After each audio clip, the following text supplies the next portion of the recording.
السلام عليكم ورحمة الله وبركاته. ازيكم يا شباب، عاملين ايه؟ هنتكلم النهاردة على بداية الدور الثاني لنادي الزمالك. الحمد لله بداية موفقة على المصري 4-1. طبعا كلنا قلبنا وقف في بداية المباراة. ما ابتديناش بشكل كويس. كان اللعب بأحمد ربيع لوحده 6، وعلى يمينه وشماله عبد الله السعيد وفتوح. وطبعا كان باين ان معتمد جمال كان مديهم تعليمات ان هم يركزوا على الجناب، والعمق كان فاضي خالص. احمد ربيع كان متساب لمحمود حمادة ومخلوف والغمراوي اللي كان عامل ماتش ممتاز الحقيقة، وجاب الهدف بتاع المصري. من النقطة دي ان نص الملعب لو انت شفت الجون هتلاقي مساحة شاسعة في شوط خط النص بتاع نادي الزمالك. وقبليها كان في كذا هجمة بتدي زي جرس انذار كده ان النص الملعب بتاع الزمالك فاضي بشكل فظيع يعني. بس بعد الشوط، بعد ما الهدف ده دخل طبعا ابتدى لعيبة الزمالك تتدارك الموقف. وبيزيرا الصراحة قادنا في الشوط الأول، هو اللي كان قائد الهجوم من يمين ومن الشمال. لما رجع حتى الشمال بقى بدأ يظهر أكتر. لما ضم معاه فتوح ناحية الشمال بقوا بيلعبوا بعض. بقى في 2 لعيبة كورة في الناحية الشمال، فبدأوا يحركوا الجبهة دي، الجبهة الشمال بتاعت المصري، يعني أنا آسف، اللي هي الجبهة اليمين بتاعتنا.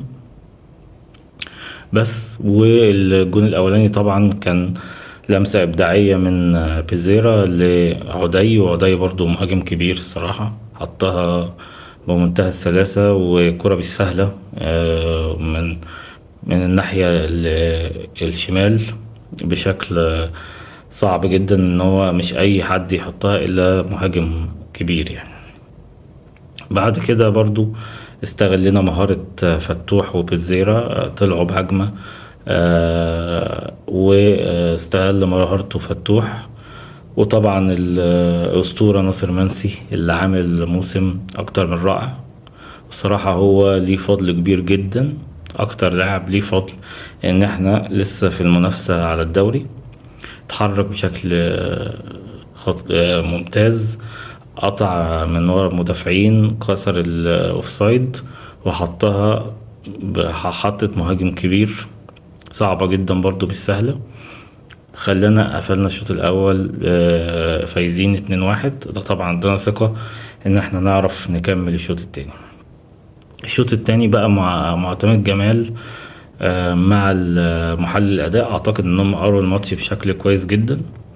قفلوا العمق، دخلوا بزيرة لجوه وعدي، قفلوا مع عبد الله وفتوح واحمد ربيع، وبقينا نلعب على مرتدة ونستغل الكورة الطولية اللي بيعرف يلعبها احمد ربيع بشكل كويس في ظهر الدفاع، لان كانت واضح الثغرات اللي في ظهر الدفاع المصري من الشوط الاول.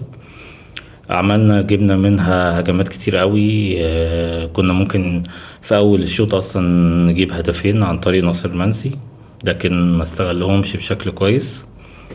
والجون التالت جه بنفس الطريقة برضو. ناصر منسي لعبها من نفس الثغرة، وطبعا بمهارة فردية فظيعة ما شاء الله يعني. السنة دي بيجيب اجوان جميلة جدا. وبقت النتيجة 3-1. طبعا بعد 3-1 الملعب فتح. المصري بقى بينزل لعيبة مهاجمين، عايز يبدأ يضغط عشان يلحق المباراة منه ما قبل ما تروح منه. والزمالك لعب بنفس السيستم اللي هو اللعب في ظهر الدفاع والهجمات المرتدة.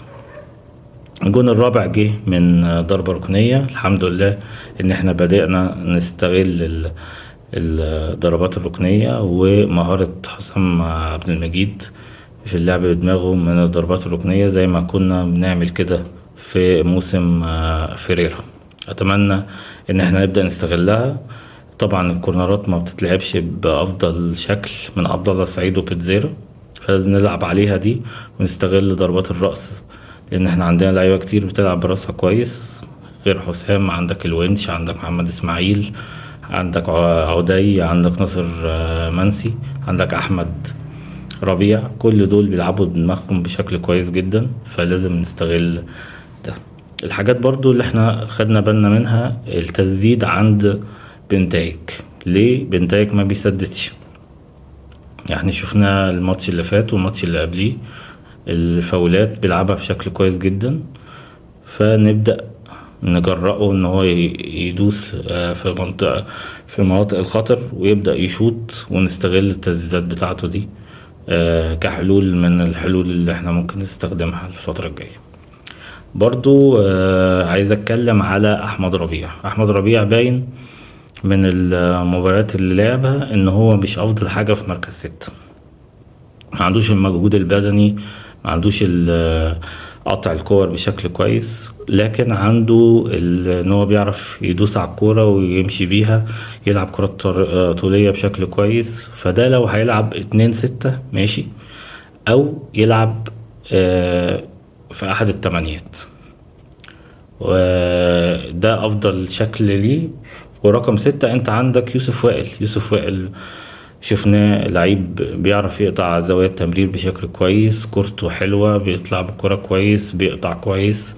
فهو افضل بكتير من ان انت تلعب باحمد ربيع في رقم 6. وطبعا الافضل خيار هيبقى محمد شحاتة لما يرجع ان شاء الله. ده ملخص اللي احنا شفناه النهاردة من الزمالك في مباراة المصري. يتمنى ان احنا الاخطاء اللي احنا وقعنا فيها نتداركها، ونستغل الحاجات المميزات اللي احنا اتكلمنا فيها.